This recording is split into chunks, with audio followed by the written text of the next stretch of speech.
오늘은 지난주에 말씀드린 대로 삼가하고 사과를 같이 하도록 하겠습니다. 삼과 사과는요, 여러분 에베소서 2장이에요. 2장을 둘로 나눠가지고 앞부분은 삼과, 뒷부분은 사과 이렇게 해놨거든요. 그래서 오늘은 에베소서 2장을 함께 다 같이 하도록 하겠습니다. 한꺼번에. 우리가 지난번까지 했던 것 중에 하나님께서 우리의 구원을 위해서 이렇게 사역하셨다. 그리고 그 구원의 모든 계획과 실천했던 모든 것들이 우리 각 사람에게 적용되는 데는 성령께서 역사하신다. 거기까지 했죠, 그죠? 그리고 성령이 역사하는 데는 우선 성령이 우리한테 바로 역사하시는 게 아니라 우리가 다 누구였습니까? 우리가 다 사망에 갇혀있던 사람들이었죠.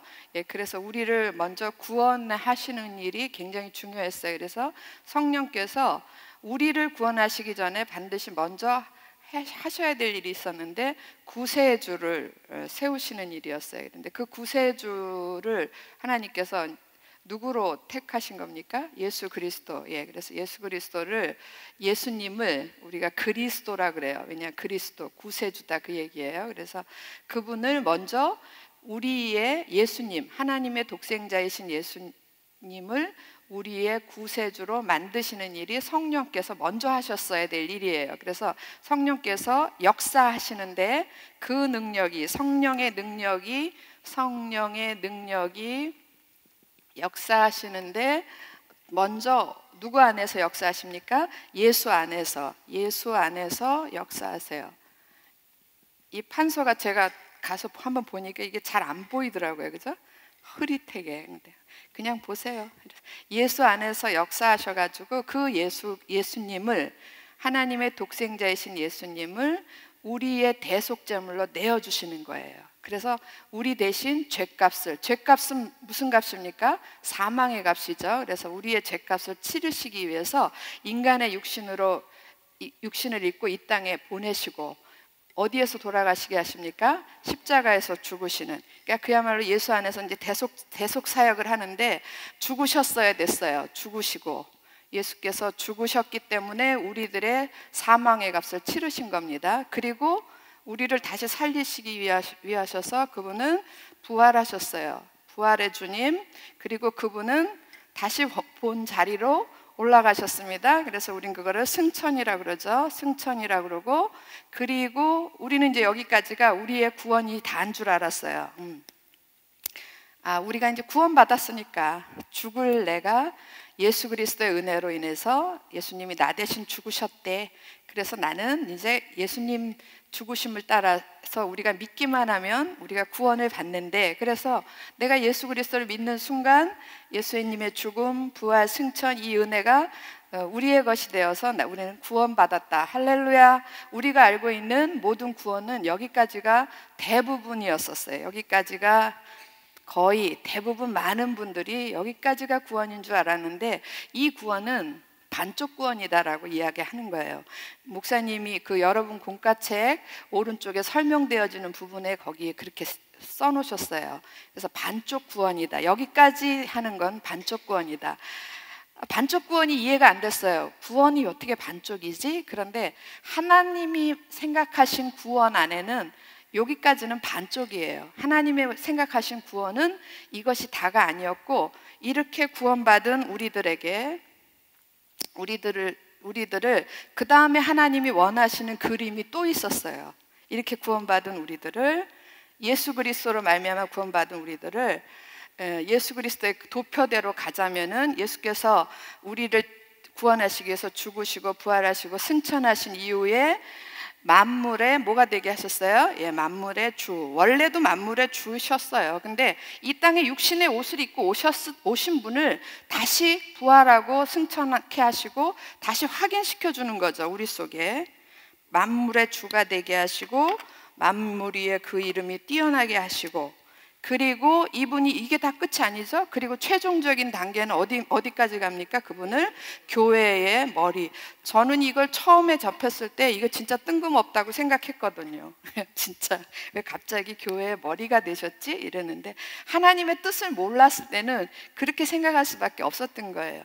이게 이제 이런 지금 사각형이 몇 개입니까? 5개죠, 그죠? 단계가 하나, 둘, 셋, 그리고 넷, 5개. 그래서 이거를 구세주의 5단계. 우리를 구원하시기 위해서는 구세주가 필요했다. 근데 그 구세주의 제물 되신 분이 누구세요? 예수님. 그래서 그 예수님을 구세주 되게 하시기 위해서 성령께서 예수 안에서 역사하신 거예요. 그분을 우리 죄를 지고 십자가에서 죽게 하시고, 그래서 많은 목사님도 설교할 때 예수께서 십자가에서 우리를 위해 달려 돌아가실 때 그때 하나님이 함께 하셨다, 이런 말씀 하시는 게 그 모든 사역 하나하나에 다 성령께서 함께, 성령 하나님께서 함께 하셨다라는 이야기예요. 이해되십니까? 예, 그래서 이렇게 5단계를 거쳐서 예수님이, 하나님의 독생자이신 예수님이 우리의 뭐가 되셨다? 우리의 구세주가 되셨다. 그래서 우리는 그분을 이제는 예수라고 안 부르고 예수 그리스도라고 부르는 거예요. 그리고 유대인들은 그렇게도 기다렸던 구원자 메시아가 바로 이분인데 모르고 있는 거죠. 우리 누구만 알아요? 우리만 알아요. 할렐루야. 뭘 아멘이에요. 그분들도 알아야지. 근데 죽어라 하고 고집스럽게 지금도 유대인들은 예수가 메시아라는 것을, 구세주라는 것을 인정을 하고 있지 않다라는 거예요. 그래서 그러면 지금 성령의 능력이 예수 안에서 역사하셔서 이렇게 구세주를 만드신 건 결국 누구를 위함이에요? 우리를 구원하시기 위함입니다. 이게 이제 이 구세주가 준비가 됐어요. 준비가 됐으면 그 다음에 성령의 능력이 누구 안에서 역사해야 돼요? 우리 안에서, 각 사람 안에서, 각 사람 누구에게나가 아니라 예수 그리스도를 영접한 자, 곧 그 이름을 믿는 자들, 그들 속에 역사하셔서 그들 가운데서도 동일한 일들이 일어나는 거죠. 자, 그들은 이미도 허물과 죄로 죽었던 사람입니다. 우리 모두는 허물과 죄로 죽었던 사람이고, 그 다음에 우리 그 죄값을 치러주셔서, 누가? 구세주께서 사망의 값을 치러주셔서 우리 모두가 부활에 이르게 됩니다. 할렐루야.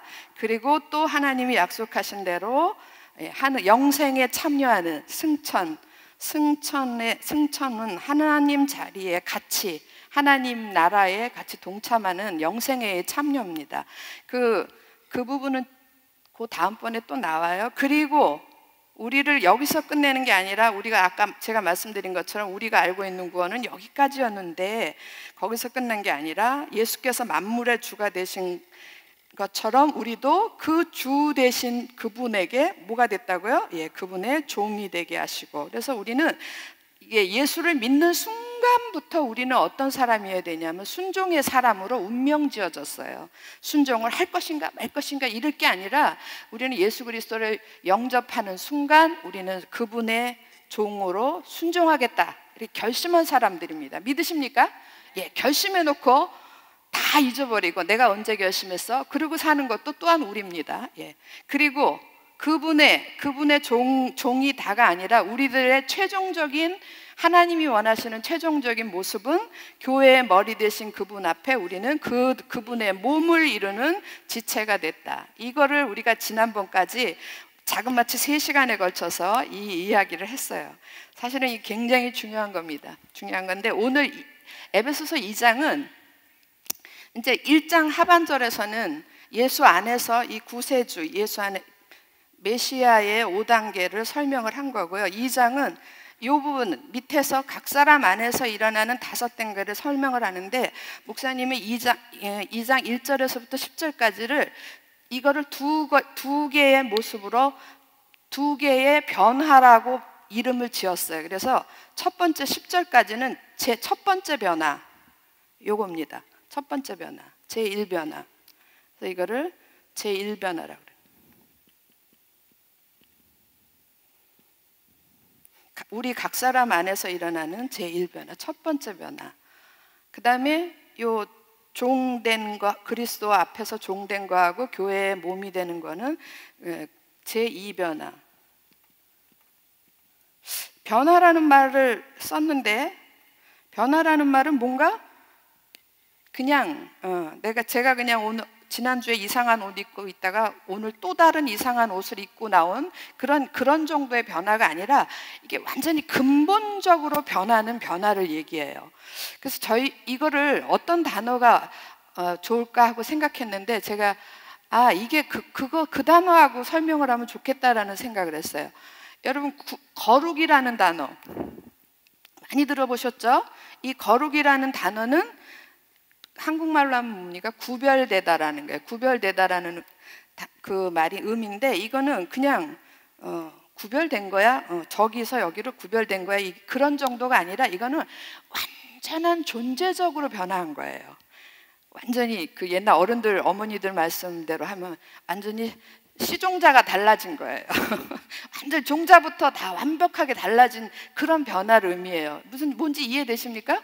예, 그러니까 그냥 우리가 이렇게 껍데기만 이렇게 옷을 갈아입듯이 껍데기만 변화한다든지, 아니면 머리 헤어스타일만 변화한다든지, 아니면 성격 중에 어느 한 부분 난폭했었는데 안 난폭했다든지, 이런 한 부분이 변화되는 게 아니라 완전히 우리들의 존재가 완벽하게 변화되는 거예요. 그러니까 그냥 심하게 얘기하면 저기 벌레였는데 사람이 되는 거죠. 또 반대로 얘기하면 사람이었는데 뭐 벌레가 동물이 된다든지, 이렇게 완전히 존재적으로 바꿔지는 거를 우리가 성경에서는 거룩이라고 그래요. 거룩이라는 단어가 그런 단어입니다. 거룩이라는데, 거룩이라는 단어는 구별됐다, 다르다, 이런 의미인데, 어떻게 다르냐? 완벽하게 달라지는 거예요. 완벽하게. 근데 여기에서 지금 2장에서 얘기하는, 특별히 그래서 목사님이 변화라는, 제1변화, 제2변화라고 이름 붙인, 여러분 공과책에 거기 있거든요. 첫 번째 변화, 두 번째 변화, 이렇게 이름 붙인 이 변화는 그냥 조그만한 모습이 달라진 게 아니라 완벽하게 우리들의 뭐가 달라졌다고요? 존재가 달라진 거예요. 이해되십니까? 예, 이 개념을 이해하는 게 굉장히 중요해요. 그러니까 우리는 달라졌다 그러면, 그래, 나는 10년 전보다 지금은 달라졌어, 이런 달라짐이 아니라 완벽하게 내 존재가 달라지는 거예요. 그러니까 예를 들어서 제가 이씨인데 이씨였는데 김씨가 된다든지, 이것도 변화죠, 그죠? 달라지는 거. 이런 달라짐도 굉장히 놀라운 건데, 이 정도가 아니라니까요. 완벽하게 신분보다 더 뛰어넘은 존재가 근본적으로 이게 달라지는 거예요. 이해되셔야 돼요, 이게. 여러분, 이게 이해가 안 되기 때문에 우리들이 변화에 속도가 안 붙는 거예요. 자기가 이해되는 정도가 아니라 나는 이런 사람이다라고 인정을 해야 돼. 로마서에 보면은 알다, 머릿속에 아는 거, 지식적으로 알다 다음에 어떤 단어가 있냐면 여기다라는 단어가 있어요. 그 알다 다음에 여기다라는 건 내가 그런 존재가 됐다라는 걸 내가 완벽하게 인정을 하고 받아들이는 거예요. 우리가 예수 그리스도를 영접하는 순간 우리 속에 이렇게 완벽한, 신분적으로 존재적으로 완벽한 달라짐이 있었다. 믿으십니까? 있었다. 옛날에 한 번 있고 지금은 없다? 아니요. 한 번 완벽하게 있었고 나는 그런 신분이 됐다라는 건데, 이런 신분적 변화가, 존재적 변화가 몇 관점에 따라서 두 가지로 나타난다라는 거예요. 그래서 첫 번째 관점에서는 제1변화, 두 번째 관점에서는 제2변화. 그럼 첫 번째 관점은 무슨 변화냐? 각 사람 속에서 일어나는 존재적 변화예요. 각 사람 속에서. 그래서 이거를 목사님은 개인적인 변화, 또한 내면적인 변화라고 얘기했고요. 두 번째, 이 제2변화는 2장 11절에서부터 마지막 절까지 일어나는 제2변화는, 이거는 언약이라는 얘기는 하나님께서 우리에게 약속해 주신 언약이 있어요. 그러니까 특별히 유대인들을 향해서, 이스라엘 공동체를 향해서 하나님께서 당신의 백성들에게 약속하신 게 있습니다. 이걸 우리가 하나님의 언약이라고 그러는데, 이 하나님의 언약적 관점에서 또 이거는 하나님의 이스라엘 전체를 향해서 하신 언약이거든요. 그러니까 이 하나님 나라에 대한 언약, 그리고 이거는 그렇기 때문에 이거는 개인적인 게 아니라 공동체적인 관점에서 변화가 일어난다. 그러니까 우리 속에 변화가 예수 믿는 순간 일어납니다. 믿으십니까? 예, 일어났습니다. 여러분 다 예수 그리스도를 영접하시고 믿으셨죠?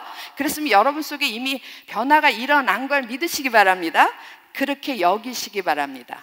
그런데 그것이 관점에 따라서 두 가지의 관점에 따라서 모습이 다르다라는 거예요. 첫 번째는 제1변화, 개인적이고 우리 각 사람의 내면에서의 존재의 변화, 완벽하게. 그 다음 두 번째는 언약, 하나님이 약속하신 그런 이 언약은 공동체적인 면에서의 변화, 어떤 변화가 일어났는가? 이 설명을 제가 왜 먼저 드리냐면, 이거를 이해를 하고 이 장을 읽으면 그냥 쉽게 다 풀려요. 이 장이 다 풀리는데, 이거를 이해 안 하고 읽으면은 무슨 소린지 잘 이해가 안 되는 거예요. 여기까지 이해되셨습니까? 예, 오늘 강의의 핵심은 여기까지 다 한 거예요. 15분 만에 다 했습니다. 자, 그러면 공과로 다시 돌아오겠습니다. 상가부터 보겠습니다. 자, 제일 위에 목사님 써놓으신 거 보세요. 구원의 창시자 구세주의 5단계를 따라 성령께서 우리를 뭐 하신다? 구원하신다. 그리고 그 밑에 구세주의 5단계가 쫙 적혀져 있어요. 죽음, 부활, 승천, 만물의 주, 교회의 머리. 거기에 따라서 성령께서 우리 안에서 동일하게 역사하신다, 그런 얘기예요. 그리고 큰 1번으로 내려오십니다. 구원의 첫 번째 변화, 1절에서부터 10절까지예요. 자, 시간이 없어서 그냥 넘어갑니다. 자, 구원이 가져온 첫 번째 변화는 무슨 변화라고 기록되어 있습니까? 자아의 변화. 그리고 여러분들 그 옆에다 쓰세요. 개인적인 변화 또는 인격적인 변화. 그러니까 내가 어떤 존재로 변화됐는가, 그 부분을 이야기하는 거예요. 이해되셨죠? 예, 그러면 작은 1번 보세요. 구원받기 전 우리는 어떤 사람이었는가? 그러면 이제 우리가 여기 제일 먼저 나오는 게 죽음인데, 우리는 그러면 구원받기 전에는 어떤 사람이었는가? 예수 그리스도를 영접하기 전에 나는 어떤 사람이었는가? 하나님의 은혜를 잊기 전에 나는 어떤 사람이었는가? 다 동일한 얘기죠. 자, 그 얘기가 2장 1절, 2절, 3절에 기록되어 있습니다. 2장 1절, 2절, 3절 우리 한 목소리로 같이 읽겠습니다. 시작. 그는 허물과 죄로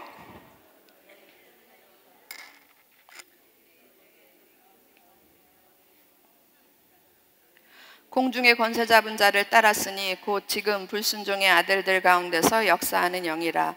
전에는 우리도 다 그 가운데서 우리 육체의 욕심을 따라 지내며 육체와 마음에 원하는 것을 하여 다른 이들과 같이 본질상 진노의 자녀이었더니.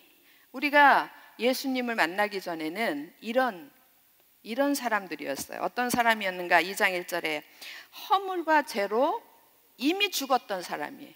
우리가 허물과 죄로 이미 죽었던 사람이 아니면 예수께서 십자가에서 우리의 대속죄물, 나 대신 돌아가실 이유가 하나도 없는 거죠. 그런데 우리가 이미도 허물과 죄로 우리는 모든 인류가 다 사망 가운데 처해 있고, 그 사망의 결론은 영원한 생명이 아니라 영원한 지옥이죠. 영원한 지옥이고 영벌, 영생이 아니라 영벌이고 영원한 지옥의 심판이 기다리고 있기 때문에 우리를 구원하실 수밖에 없으셨어요, 하나님께서. 그래서 이미도 우리는 허물과 죄로, 누구의 허물과 죄입니까?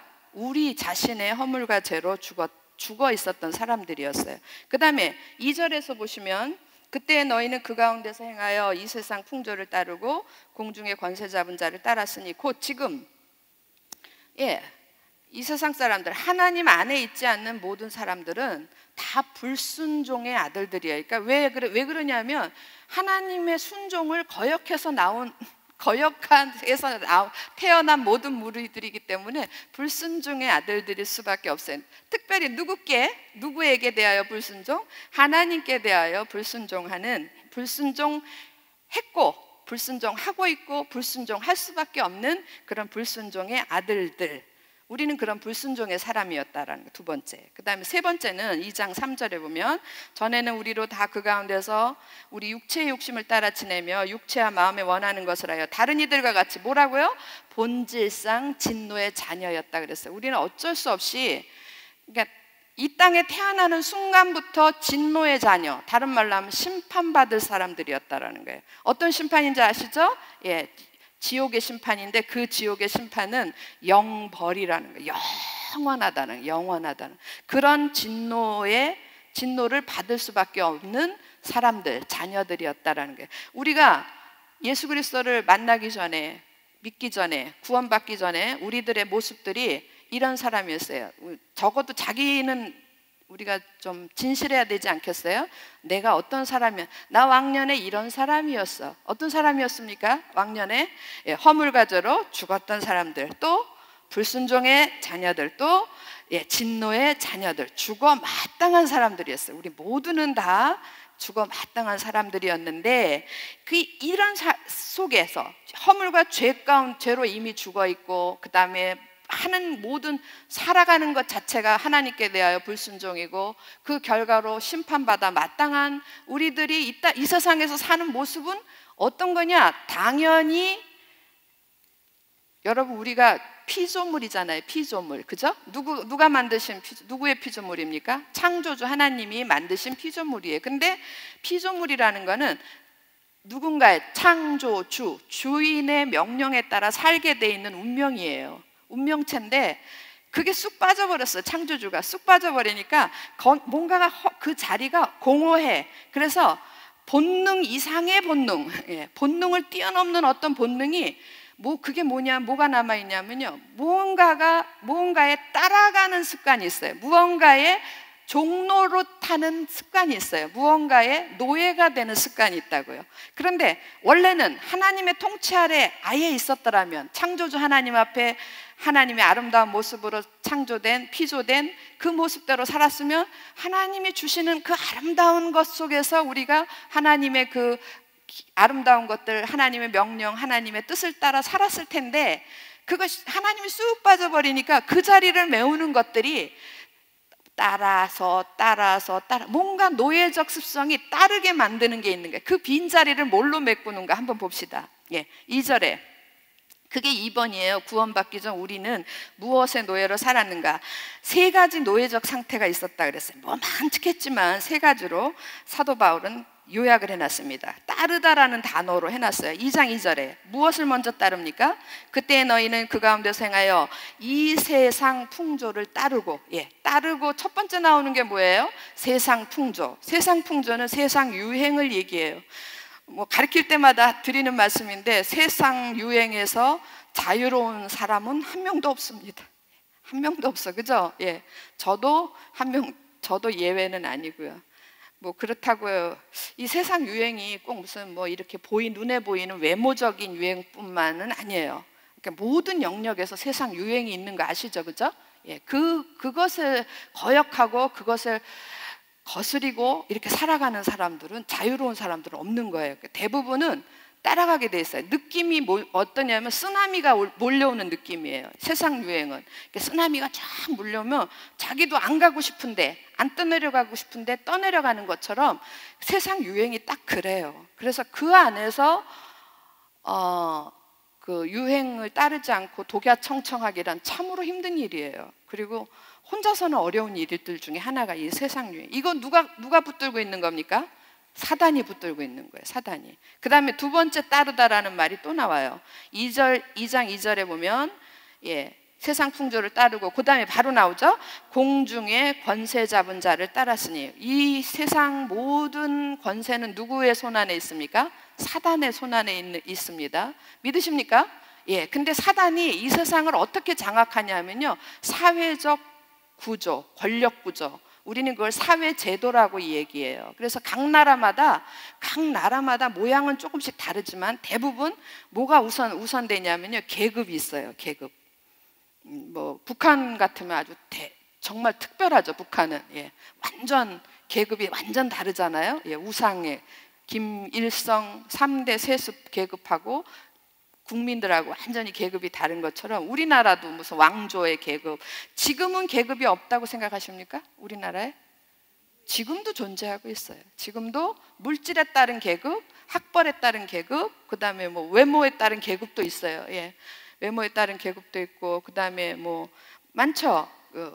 그 다음에 권력에 따른 계급도 있고, 이 계급 제도를 만든 거, 이것도 사단의 그 권력 구조 안에 들어가요. 그러니까 이런 제도 안에서 자유로울 수 있는 사람이 있습니까? 자유로우려면 저 산속에 들어가서 혼자 살아야죠.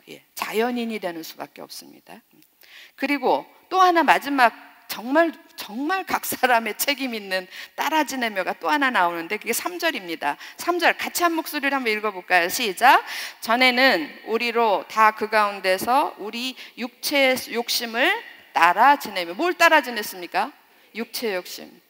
자, 육체의 욕심 이러면은 그냥 대변되는 게 몇 가지가 있어요. 우선 정욕적인 거, 그 다음 쾌락, 그 다음에 누구도 자유로울 수 없는 물질적 탐욕, 탐욕, 이런 것들에서 완전히 나는 자유롭다라는 분이 있겠습니까? 있어야 돼요. 있어야 되는데 우리가 이게 쉽지가 않은 거예요. 이 안에서 자기 속에, 이거는 뭐 누가 그렇게 시키는 게 아니라 그냥 자기 속에서 일어나는 일들입니다. 정욕이라든지 쾌락이라든지, 정욕의 노예, 쾌락의 노예, 그 다음에 물질적 탐욕의 노예, 이건 누가 시키지도 않았는데 그런 탐욕의 자리에서 우리가 육체의 욕심을 따라 지낼 수밖에 없는 것이 우리들의 현실입니다. 우리가 이러고 살았어요. 우리가 왕년에 이랬던 사람입니다. 왕년에 죽었고, 왕년에 불순종했고, 왕년에 진노의 자녀였는데 우리들의 삶의 모습을 이렇게 뒤집어 보니까 이런 일들을 하고 살고 있더란 말이에요.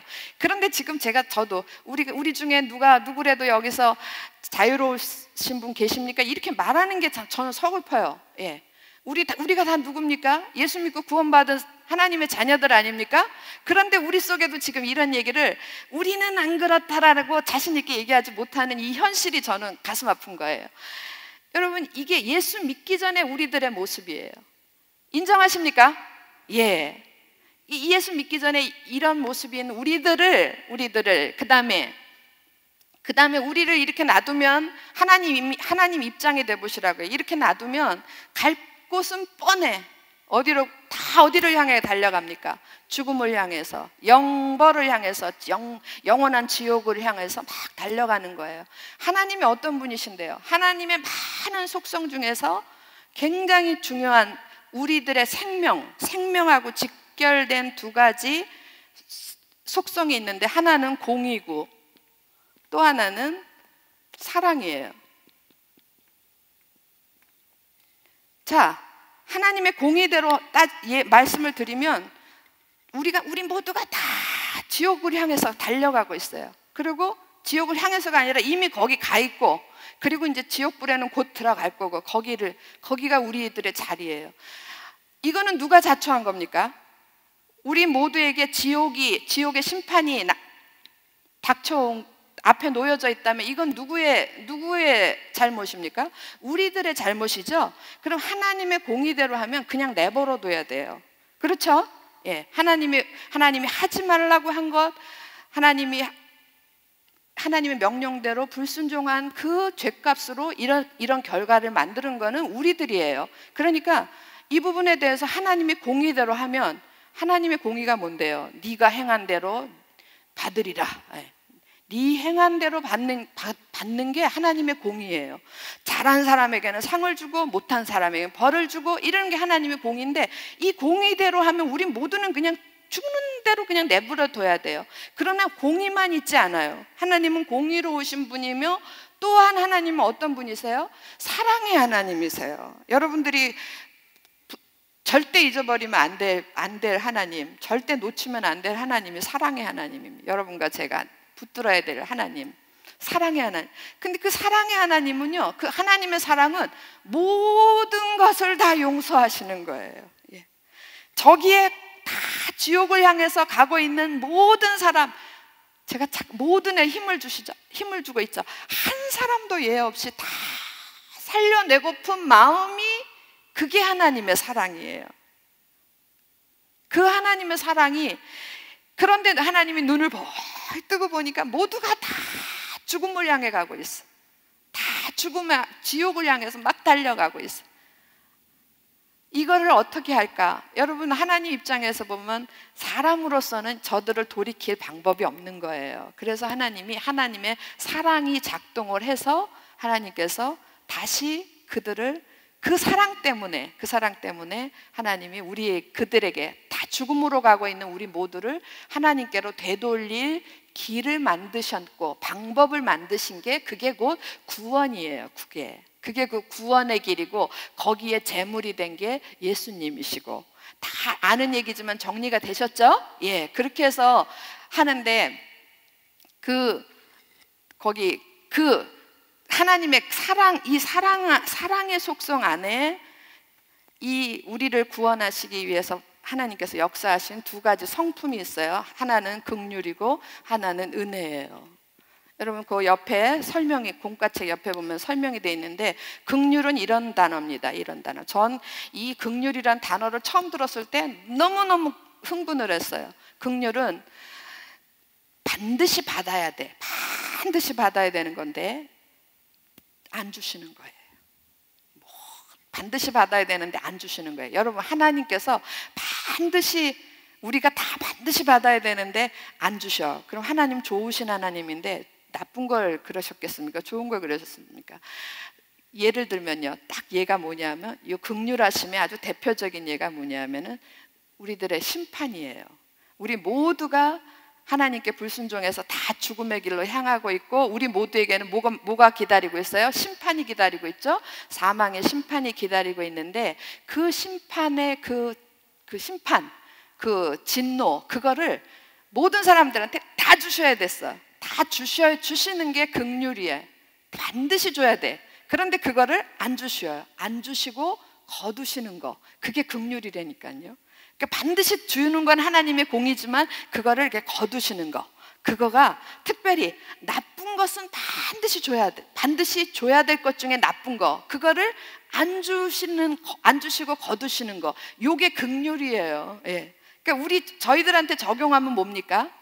저희들이 사망의 심판, 예, 진노, 그거를 저주, 하나님의 저주, 이런 것들을 우리가 그냥 받을 수밖에 없는 운명체인데 그거를 안 주시는 거, 이게 하나님의 긍휼이라는 거예요. 그러면 긍휼에 반대되는 단어가 은혜예요. 은혜라는 건 뭐냐면 절대로 받을 수 없는 아무도 받을 수 있는 사람이 한 명도 없어, 자격 있는 사람이. 그런데 막 주셔. 그래서 은혜라는 단어하고 무슨 단어가 똑같은지 하면 선물이에요. 선물은 뭡니까? 주는 사람 마음이죠, 그죠? 예, 주는 사람이 주고자 하면 그게 선물이에요. 그러니까 우리가 도저히 받을 수 없는 그것들을 하나님께서 그냥 막 주시더라니까요. 예를 들면, 여러분 이제 제 얘기를 들으면 은혜구나. 예. 죄사함 받을 수 있습니까, 우리가? 받을 수 없죠, 그죠? 예. 의롭다 하심 받을 수 있어요? 받을 수 없죠. 근데 막 주셔. 또 하나님의 자녀가 양자됨, 하나님의 자녀됨, 이거 받을 수 있어요?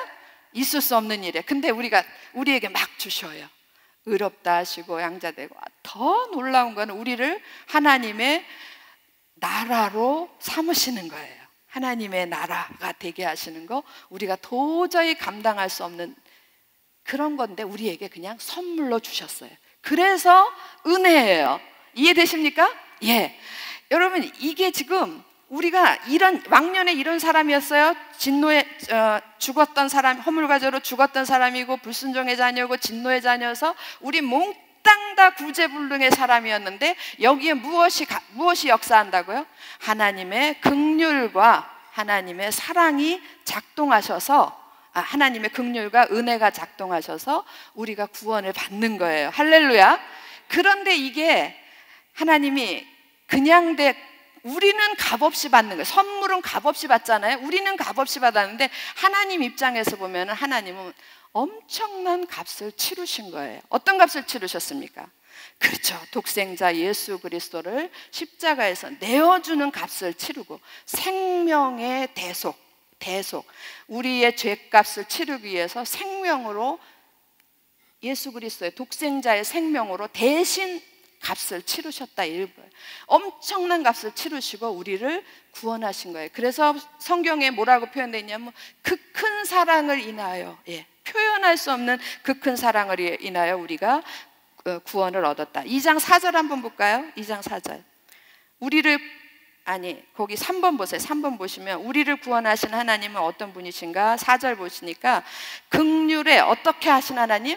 풍성하신 하나님. 이 말은 유대인에게만 긍휼하심이 있다? 아니에요. 얼마든지 예수 그리스도의 이름을 부르는 자, 주의 이름을 부르는 자, 얼마든지 누구든지에게 풍성하신, 긍휼에 풍성하신 하나님이 우리를 사랑하신 그 큰 사랑을 인하여, 정말 이 단어 하나하나가 정말 기가 막힌 은혜입니다. 그래서 하나님의 긍휼 때문에 우리는 심판에서 벗어날 수 있었어요. 그리고 하나님의 은혜 때문에 우리가 죄사함을 받고 의롭다 하심을 받고 양자가 하나님의 자녀가 되고 막 이런 일들을 겪었어요.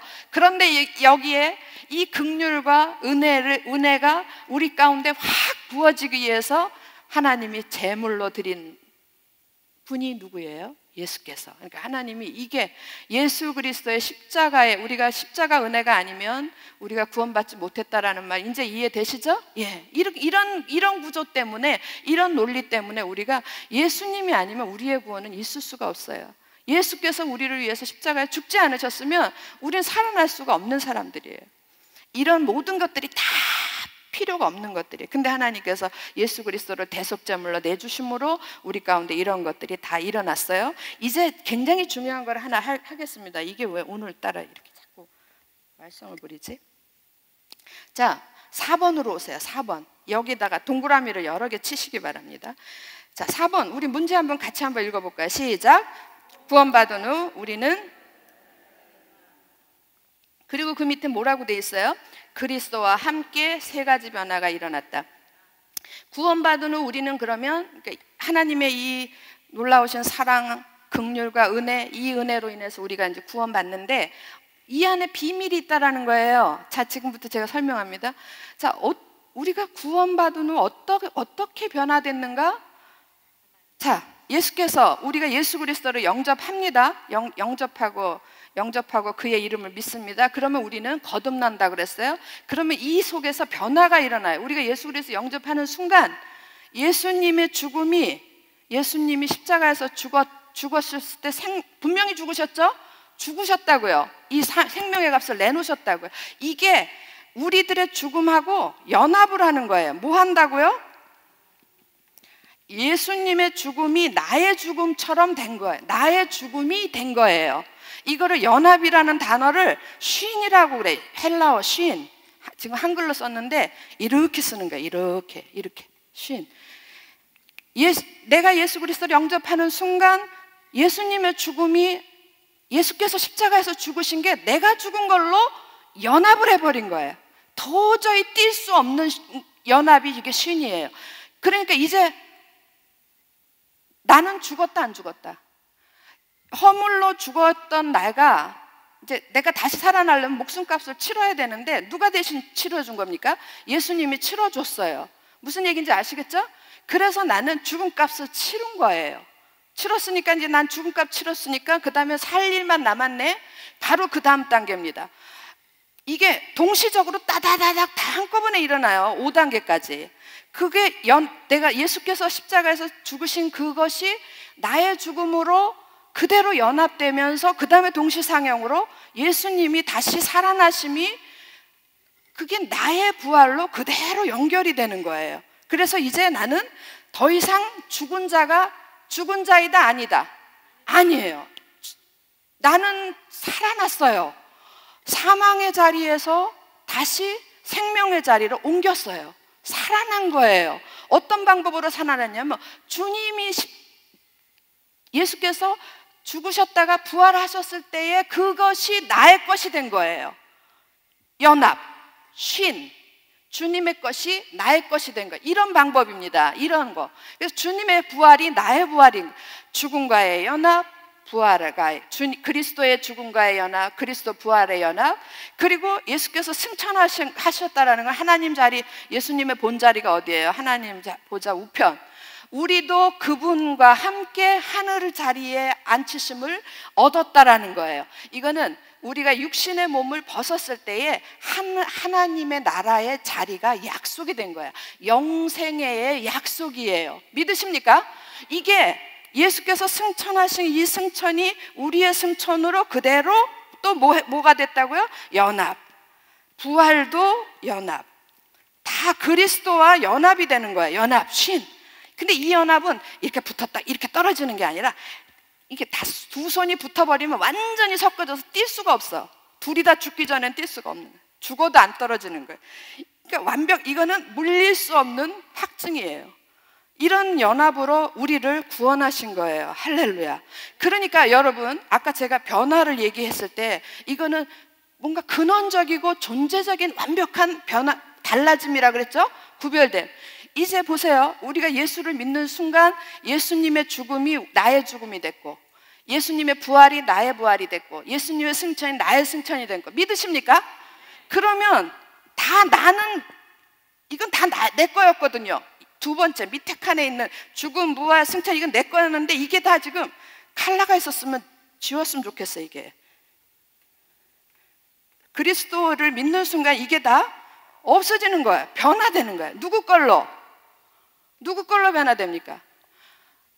나의 허물과 죄로 죽었던 나는 없어지고 여기에 그리스도의 죽음, 부활이 우리 가운데 부활이 어디 있어요? 허물로 죄로 죽었는데 부활이 어디? 그런데 나의 부활이 이렇게 다 살아나는 거예요. 부활, 살아나고 승천 있어지고. 그럼 이게 다 누구 겁니까? 두 번째 칸에 이게 우리가 예수를 믿는 순간 얻어지는, 그리스도와 연합돼서 얻어지는 이것들이 이게 다 누구 거예요? 주님 거예요. 믿으십니까? 그러니까 우리는 믿거나 말거나 예수 믿는 순간 우리는 존재적으로, 근원적으로 우리는 새로운 존재로 바뀌어졌다라는 거예요. 그래서 고린도후서에 그런 얘기가 있잖아요. 이전 것은 지나갔으니 보라 새 것이 되었도다. 누구든지 그리스도 안에 있으면 새로운 피조물이에요. 다시 만들어진 거라고. 믿으십니까? 이걸 변화라는 거예요. 이거는 예수를 믿는 순간 각 사람, 믿음으로 영접한 각 사람 속에서 일어난 정말 놀라운 변화예요. 변화인데 이것이 여러분, 이게 축복이겠습니까? 아니겠습니까? 그런 변화 싫어요. 그런 변화 싫다라고 얘기하는 분들은 아직까지도 영접하지 않은 거예요. 영접했다라는 거는 나 이제 주님의 자녀로 살겠습니다라고 고백해서 영접한 거거든요. 그런데 우리는 단지 난 이제 주님의 자녀로 살겠습니다. 나를 만드신 그분의 자녀로 살고 그분을 주인으로 내가 영접하겠습니다라고 영접하는 순간 내가 원하지 않았던 일들이 일어나는 거예요.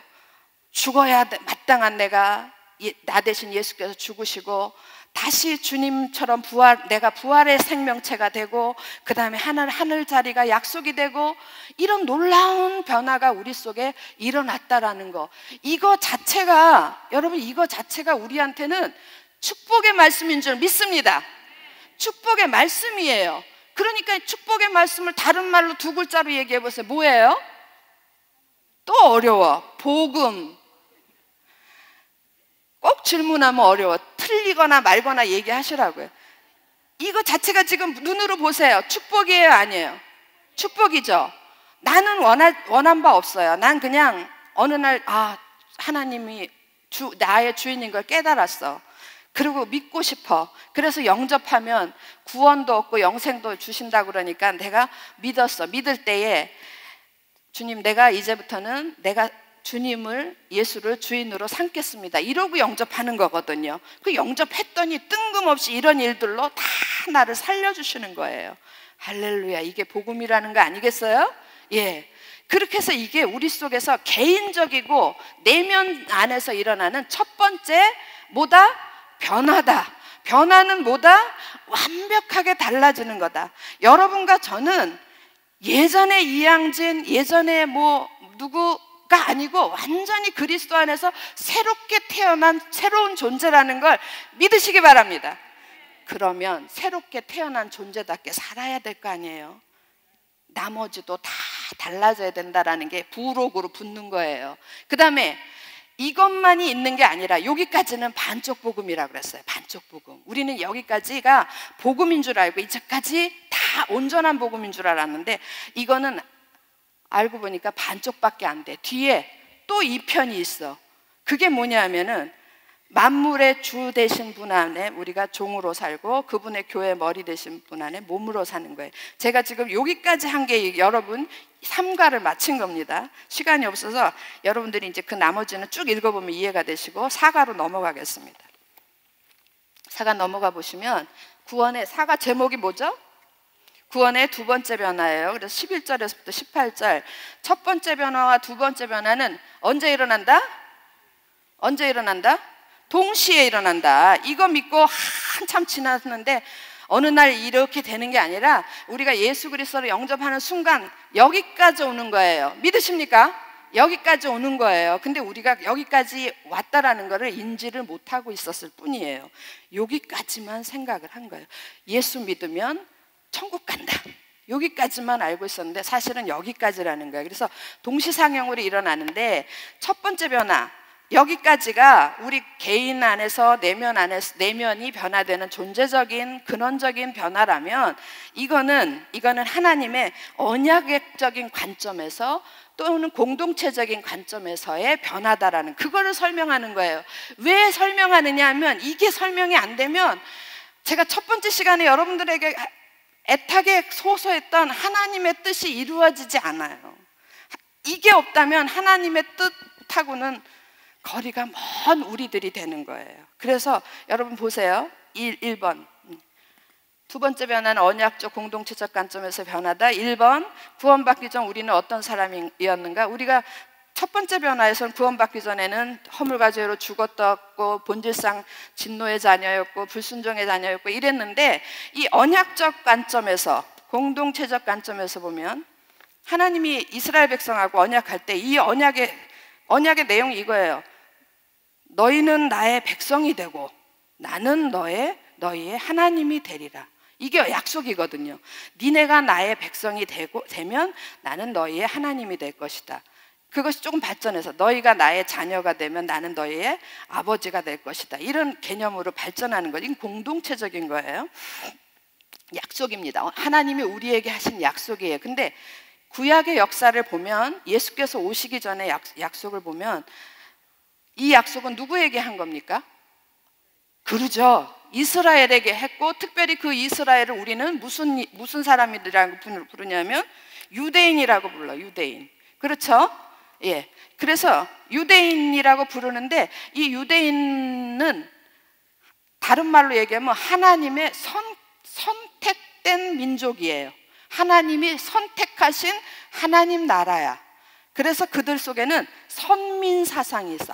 우리는 이 땅에 있는 모든 사람들 중에 하나님이 자기 자녀로 뽑아놓은 선택된 백성이다라는 우월감이 있어. 그거를 선민 사상이라 그래. 하나님의 선민 사상.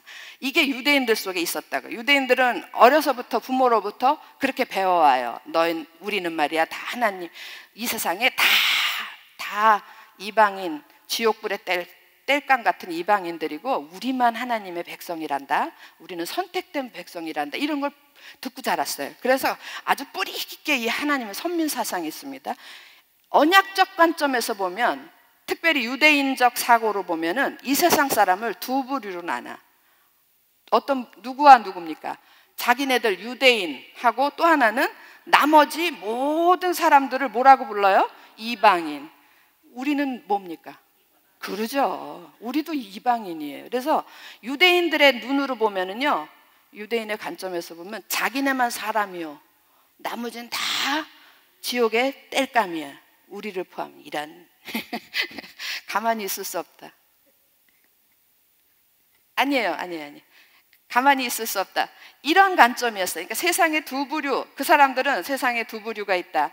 유대인이냐 아니면 이방인이냐. 그리고 유대인의 표시는 뭐예요? 할례. 그럼 나머지 이방인은 할례가 없는 백성, 무할례당. 그래서 자기네는 할례당, 나머지는 무할례당. 이게 굉장한 표시였었어요. 언약적 관점에서 보면 표시고, 하나님 나라 백성이 되려면 이게 없으면 안 돼. 유대인이 아니면 안 되고 할례가 없으면 안 되고, 이런 것이었어요. 그 1번이 그거였어요. 구원받기 전 우리는 어떤 사람이었는가? 2장 11절 여러분 읽으시고, 이방인 할례 받지 않은 무리, 이렇게 두 가지가 나옵니다. 그리고 이방인에게는 약속 5가지가 없었어요. 2장 12절 같이 한 목소리 읽습니다. 시작. 그때 너희는 그리스도 밖에 있었고 약속의 언약들에 대해 외인이요 세상에서 소망이었고 하나님도 없는 자이더니. 그래서 거기까지 2장 12절에 보면 이방인한테는 이스라엘에게는 약속이 돼 있는데 이방인한테 약속되지 않은 5가지가 있었어요. 너희는 그리스도 밖에 있었고, 이 말은 너희에게는 메시아가 없어. 유대인들은 지금도 메시아를 기다리고 있잖아요. 자기들을 이 세상의 고통 속에서 건져줄 메시아를 지금도 기다리고 있다니까요. 그 메시아를 약속한 게 있어요. 하나님께서 너희에게 구세주를 주시겠다고 약속했고, 그 다음에 이스라엘이라는 나라를 약속했죠. 그 다음에 약속의 언약들, 구약의 모든 언약이 다 유대인들에게, 자기들은 자기들에게 준 거라고 생각해요. 유대인들에게 언약 주신 거라고 생각하고, 그리고 또 뭐가 없습니까? 이 세상에서 그 유대인들한테는 소망이 있어요. 하나님의 나라라는 그게 약속이 돼 있으니까 소망이 있는데 우리는 없잖아요. 그리고 결정적으로 우리들한테 없는 게 있어요. 뭐가 없습니까? 아예 하나님이 없죠. 우리가 이랬던 사람들입니다. 나 이 대목에서 제일 슬픈 게 이 말이에요. 하나님도 없는 자이더니. 정말 우리에게는 하나님이 허락되지 않았던 존재들이에요. 그런데 하나님께서 그 크신 사랑, 그 큰 사랑의 긍휼과 은혜가 작동하여서 우리에게 하나님이 허락이 됐는데, 어떤 모습으로 허락이 됐습니까, 여러분? 여러분에게 하나님은 어떤 분이십니까? 아버지. 얼마나 감사해요. 예, 하나님 저기 대통령보다 왕 같은 그런 하나님이 아니라 가장 가까이에 있는 나의 아버지로 와 계시고, 예. 그리고 그것도 부족해서 하나님이 우리 속에 내주해 주시고. 할렐루야. 이거면 됐지 뭘 더 바라세요? 무슨 축복을 그렇게 바라세요? 이거면 됐지. 이거면 됐습니다. 하나님 이거면 됐어요. 이래야 우리가 양심적이지 않겠어요? 예. 그랬던 우리였어요. 그런데 이게 세상의 언약적 관점, 공동체적 관점에서 보면은 이렇게 세상에는 두 민족이 있었단 말이에요. 하나님의 나라의 백성들, 아닌 백성들.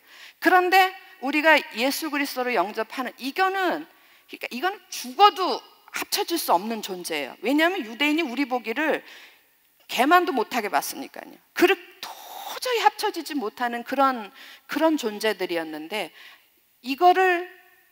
이 속에 변화가 일어난 거예요. 근원적으로 이거를 처리를 하십니다. 예수께서 십자가에 돌아가실 때에 우리의 대속을 위해서, 우리의 죽음의 값을 치르기 위해서만 돌아가신 것이 아니라, 대속 제물만 되신 것이 아니라 대속 제물인 동시에 화목 제물도 되셨어요. 믿으십니까? 그래서 도저히 하나가 되지 못하는 이 둘을 위해서 화목하게, 화평하게 하기 위한 제물도 되셨고, 결정적으로 하나님과 화평하지 못한 우리를 하나님과 화평하게 하시는 그런 놀라운 역사로 예수께서 화목 제물도 되신 거예요. 그러니까 십자가의 죽음에는 2가지 의미가 있어요. 대속의 의미, 화목의 의미가 있습니다. 그래서 이 예수께서 십자가에서 돌아가시면서 하신 일이 있어요. 3번, 세 번째. 유대인과 이방인은 결코 화합할 수 없는 두 민족이었다. 그런데 그리스도의 피가 이거를 해결했다 이거예요. 그리스도의 피가 하신 일이 무엇입니까? 2장 13절에 보면 이제는 전에 멀리 있던 너희가, 이방인을 가리키는 거예요. 멀리 있던 너희가 그리스도 예수 안에서 무엇으로? 그리스도의 피로 어떻게 됐다고요? 가까워졌어요. 하나가 됐다, 그런 말이에요. 그런 의미예요. 하나가 됐는데 이거를 구체적으로 표현한 게 4번입니다. 그러면 그리스도께서 유대인과 이방인을 어떻게 하셨는가? 도저히 하나가 될 수 없는 둘을 어떻게 하셨는가? 14절에도 나오고 15절에도 나오고 16절에도 나와요. 여러분 성경 보세요. 14절, 그는 우리의 뭡니까? 화평이신지라. 우리에게 화평을 위해서 둘이 누굽니까? 유대인과 이방인 둘로 어떻게 만드셨어요? 둘을 하나 되게 하셨어. 하나로 만드셔. 원수된 것 곧 중간에 막힌 담을 뭘로 하시고? 자기 육체로 하시고. 그러니까 죽음, 화목제물이 되셨다. 화목제물이 돼서 이 원수된 것을 없애버리신 거예요. 없애버리시고 서로 하나가 되게 하신 거예요. 이해되셨어요? 이해되십니까? 예. 원수된 것 곧 중간에 막힌 담을 자기 육체로 하시고, 그 다음에 2장 15절 같이 읽습니다. 시작. 법조문으로 된 계명의 율법을 폐하셨으니, 그까지 법조문으로 된 계명의 율법. 유대인들이 굉장히 자랑하던 게 뭡니까? 우리는 율법을 가진 민족이야. 하나님이 주신 법이 있어. 이걸 가지고 자랑을 했었는데 이거를 폐하셨다 그랬어요. 폐하시고 이 둘로 유대인과 이방인을 자기 안에서 어떻게 하셨어요? 한 세 사람을 지어 화평하게 하시고, 또 16절에 보면 또 십자가로 이 둘을 한 몸으로 하나님과 화목하게 하려 하심이라. 원수된 것을 십자가로 소멸하시고. 여러분 14절, 15절, 16절에 공통되는, 반복되는 단어가, 문장도 나오고 단어도 나옵니다. 첫째는 둘이 하나가 됐다는 얘기예요. 둘로 하나를 만드사. 또 15절에도 둘로 자기 안에서 한 세 사람을 만드시고 지었고, 16절에 보면 이 둘을 한 몸으로 만드시고. 반복이 되죠, 그죠? 둘이 하나가 됐다, 둘이 하나가 됐다, 둘이 하나가 됐다. 그런데 또 반복되는 단어가 또 하나 있어요. 세 절에 다 공통적으로 반복되는 단어. 뭡니까?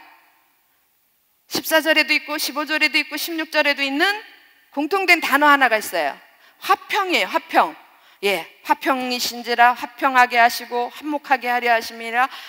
여러분이 잠깐 보시죠. 둘을 하나로 만드시는 이유는 더 이상 하나님 입장에서 볼 때 너구 하나님 입장에서 보세요. 하나님 입장에서 보면 유대인 너희만 내 새끼고 여기 나머지 이방인은 다 내 새끼 아니야. 그렇습니까? 아니죠. 하나님 입장에서 볼 때는 다 내 새끼야. 그럼 왜 이런 형국이 됐는가?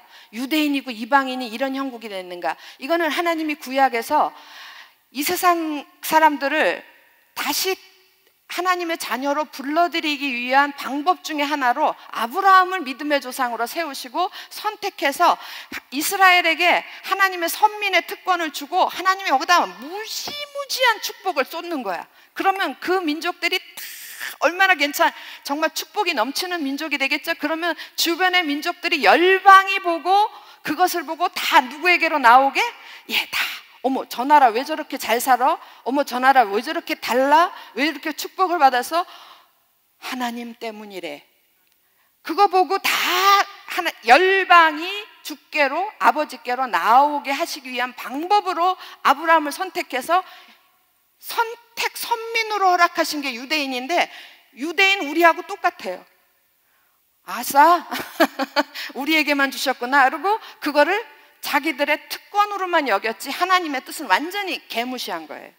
그래서 완전히 오히려 하나님이 없는 이방인들을, 열방을 개 취급하고 지옥의 땔감 취급하고 이렇게 해가지고 아주 악한 모습으로 만들어버렸어요. 그러니까 하나님께서 도저히 이거는 안 되겠다. 마지막 방법이 예수 그리스도를 통해서 하나 되게 하시는 건데, 이제 이게 비밀이에요. 예수 그리스도를 둘이 제일 처음에 뭐죠? 14절에 둘로 하나를 만드사. 주목해 보세요. 둘로 하나 여기 있고 하나 여기 있어. 둘로 하나를 만드사를 이렇게 붙이는 게 아니란 말이에요. 이렇게 붙였다면 언젠가 떨어지겠죠. 그렇죠? 떨어질 가능성 있어요, 없어요? 있어요. 근데 하나님의 방법은 그게 아니에요. 그리고 그 15절에 보면 둘로 한 세 사람을 만드시고, 16절에 보면 둘을 한 몸을, 아예 느낌적인 느낌 한번 발동해 보세요. 느낌. 점점 어떻게 됩니까? 점점 둘이 하나로 만드셨고, 둘이 한 세 사람을 만들었고, 둘이 한 몸 되게 하셨어요. 어떤 느낌이에요? 점점 떨어질 수 없는 뭔가를 만들죠, 그죠? 예, 그런 시기에 하나가 되는 거예요. 유대인과 이방인이 하나 되는 건 둘이 도저히, 유대인 여기 있고 이방인 여기 있어서 오늘 손잡아, 옆에 계신 분하고 손잡으시기 바랍니다. 손잡고 놓으면 그만이지 뭐. 놓으면 도로원이지. 이런 게 아니라 도저히 떨어질 수 없는 새로운 하나님의 새로운 민족으로 만드신 게 이게 하나님의 방법이에요. 그럼 어떻게 만드냐? 여러분 여기 보세요. 유대인이나 이방인이나 다 우리가 어떤 사람이 됐습니까? 예수 믿는 순간 예수의 죽음이 우리의 죽음이 되고, 예수의 부활이 우리의 부활이 되고, 예수의 승천이 우리의 승천. 예수님, 그래서 결국은 우리는 이제 내가 산 것은 내가 산 게 아니라 누가 사는 거예요? 주님이 산. 완전히 근원적으로 바뀐 이방인, 근원적으로 바뀐 유대인. 이 예수 그리스도를 통한 구원은 유대인은 제외가 되는 게 아니라 유대인이나 이방인에게 동일하게 주어진 구원의 길이라는 거예요. 믿으십니까?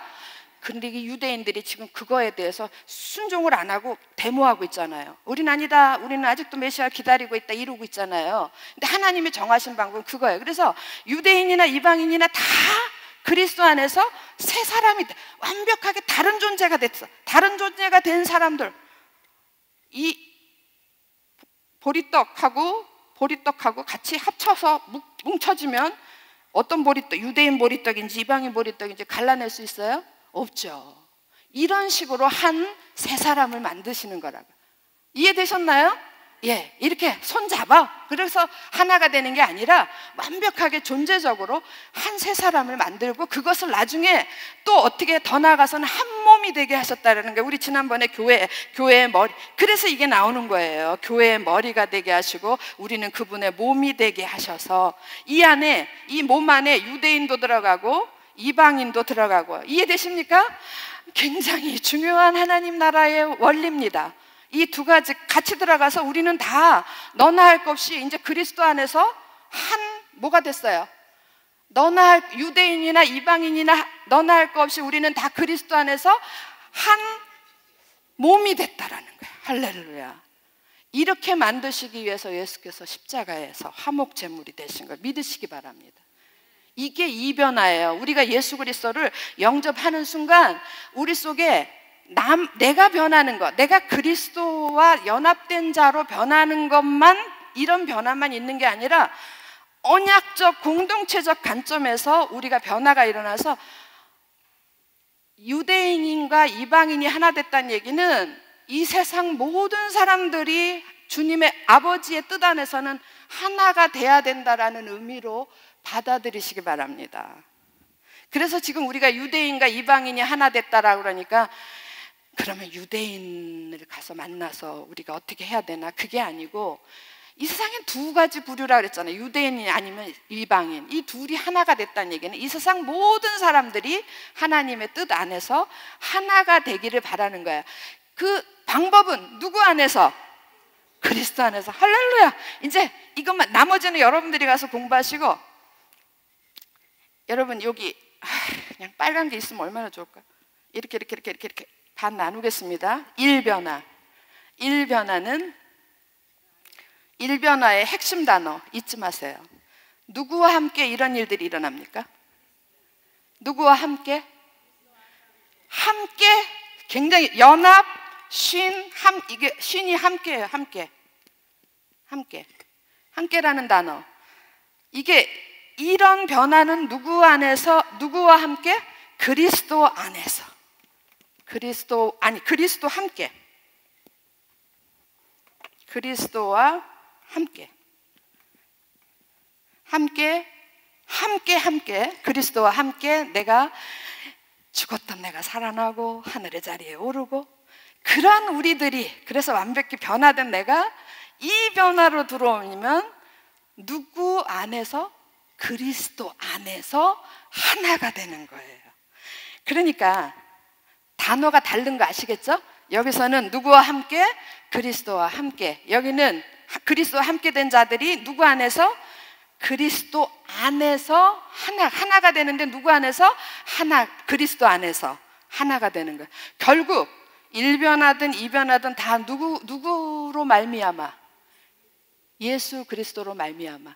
1장 5절에 그 기쁘신 뜻을 따라, 어디 있나? 1장 5절에 제가 이거 못 외워서 참 큰일이에요. 그 기쁘신 뜻대로 우리를, 1장 5절 한번 보겠습니다. 찾으셨나요? 예, 잘 보세요. 그 기쁘신 뜻, 누구 뜻입니까? 하나님 뜻대로 우리를 예정하사. 언제 예정하셨어요? 창세전에 예정하셔서 누구로 말미암아? 예수 그리스도로 말미암아 예수 그리스도와 함께 예수 그리스도 안에서 뭐가 돼요? 자기의 아들들이 되게 하셨으니. 그래서 하나님의 자녀로 거듭나게 하시고 하나님의 자녀로 한 나라를 이루어 가시고, 결국 제가 아까 그랬죠. 이거 보니까 이게 뭐라 그랬어요? 여러분, 우리가 다 죽어 마땅한 사람들인데 예수님과 함께 되어서 살기도 하고 하늘에 오르기도 하고 영생의 축복을 받고 복음이라 그랬죠, 그죠? 이건 복음 아닙니까? 이게 더 복음이에요. 이게 더 복음. 오늘 목사님도 설교하셨지만 우리가 하나님의 성전이 되어가지고 우리가 하나님의 나라를 이루어가는, 더 구체적으로, 근데 그 방법은 예수님도 하나님 아니에요? 그분의 몸이 되어서. 이런 축복이 어디 있습니까? 이런 복이. 그래서 이것도 복음이에요. 이것도 복음. 더 좋은 복음이에요. 오늘 우리가 이 땅에서 사는 것은 아까 무슨 절이라고 그랬죠? 맨 마지막에 초막절? 천국을 경험하는 삶. 이 땅에서 경험하는 삶. 우리가 오늘 여기서 사는 이것은 하나님 나라를 이 땅에서 미리 경험하는 그런 삶인 줄 믿습니다. 복음이에요, 안 복음이에요? 복음이에요. 그런데 우리는 여기까지밖에, 이것만 복음인 줄 알고 이건 복음이 아니라고 생각하고 살았어요. 여러분, 여기까지가 복음입니다. 아셨어요? 로마서에서도 보면 공동체의 구원까지가 구원이에요. 구원의 완성이에요. 여기까지가 복음이에요. 복음인데 이 복음 전체의 틀을 누가 갖고 계시냐 하면 그리스도가 갖고 계시다 이거예요. 누구로 말미암아 이런 일들이 일어나냐면 그리스도와 함께. 이거는 그리스도 안에서. 여기까지 이해되셨나요? 딱 1분만 더 하겠습니다. 내가 들으니까 이것도 복음이고 나한테는 축복의 말씀이고 이것도 나한테는 축복의 말씀이야. 그런데 하나님의 입장에서 보면 구원의 일변화, 제1변화, 제2변화가 하나님 입장에서 보면 뭡니까? 다 하나님의 뜻이에요. 하나님이 원하시는 거예요. 잃어버렸던 모든 내 새끼들을 다 살려내서 1변화, 그 사랑하는 나의 자녀들과 더불어 아름다운 나라를 이루시는 거, 2변화. 하나님 입장에서 보면 뭐라고요? 하나님의 뜻이 이루어지이다. 어디에서 이루어진 것처럼? 하늘에서 이루어진 것처럼 이 땅에서도 이루어지기를 원하나이다. 이게 복음이고, 복음이 뭐지? 복음 찾아 산만리 하시지 마시고, 내게 주신 하나님의 뜻이 뭐지? 하나님의 뜻 찾아 산만리 돌아다니지 마시고, 이게 복음이고, 제가 말씀드렸잖아요. 제 입장에서 보면, 우리 입장에서 보면 복음이고, 하나님 입장에서 보면 그건 하나님의 뜻이다라고 말씀드렸죠? 그냥 맨날 머리 싸매고 나를 향하신 하나님의 뜻은 뭐지? 내가 회장이 되는 건가? 그건 다 세부적인 일이에요. 근원적인 것이 자리를 잡지 않으면 세부적인 게 잘못됐을 때에 뿌리째 뽑혀버려. 이거는 말하자면 이게 우리가 하나님의 자녀로서의 뿌리 같은 거예요. 뿌리가 튼튼해야 돼요. 이게 뿌리의 이 구조, 이 논리가 튼튼하지가 않으니까, 이 신앙이 튼튼하지 않으니까 뭐가 가지가 좀 흔들리면 몽땅 다 흔들려요. 몽땅 다. 네가 오르니 내가 오르니 하고. 이게 자리 잡은 사람들은요, 바람이 어지간히 불어도 흔들리지 않아요. 흔들리지 않습니다. 왜냐하면 내가 사는 게 곧 누구라고요? 그리스도. 내가 사는 게 곧 그리스도니까 주님이 흔들린다면 우리가 주님을 믿을 아무 이유가 없잖아요. 그죠? 예. 간절히 빌고 바라는 거는 우리가 기초를 튼튼히 해야 돼. 나는 누구인가가 분명해야 되고, 나는 누구인가가 분명해. 나는 누굽니까? 그리스도와 함께 된 자예요. 믿으십니까? 그리고 나는 그러면 무엇을 위해서 살아야 됩니까? 나는 하나님의 나라를 세우는 일에 헌신해야 돼요. 그것이 나의 사명이에요. 믿으십니까? 예, 이런 여러분 되시기를 주의 이름으로 축원합니다. 기도하겠습니다. 사랑하는 아버지 하나님, 정말 고맙습니다. 저희들이 정말 죽을 수밖에 없는 우리인데 주님의 그 큰 사랑 때문에 독생자 예수 그리스도의 또 그런 헌신적인 사랑으로 저희들이 이렇게 살았고 주님과 함께하고 주님의 뜻을 배우고 주님의 뜻대로 살아가려고 애쓰고 있습니다. 주님 도와주시옵소서. 저희들의 부족함을 용서하시고 저희들에게 지혜와 총명을 주셔서 이 모든 것을 깨닫게 하시고 또 이 모든 것에 순종하며 살아가는 저희들 되게 도와주시옵소서. 우리의 삶 속에 우리의 내면이나 우리의 삶 속에 진정한 변화가 일어나기를 간절히 빌고 원하오며 우리 주 예수 그리스도 이름으로 기도합니다. 아멘. 수고하셨습니다. 고맙습니다. 다음 주에 5과 6과 2가 하겠습니다. 에베소서 3장 다 끝내겠습니다.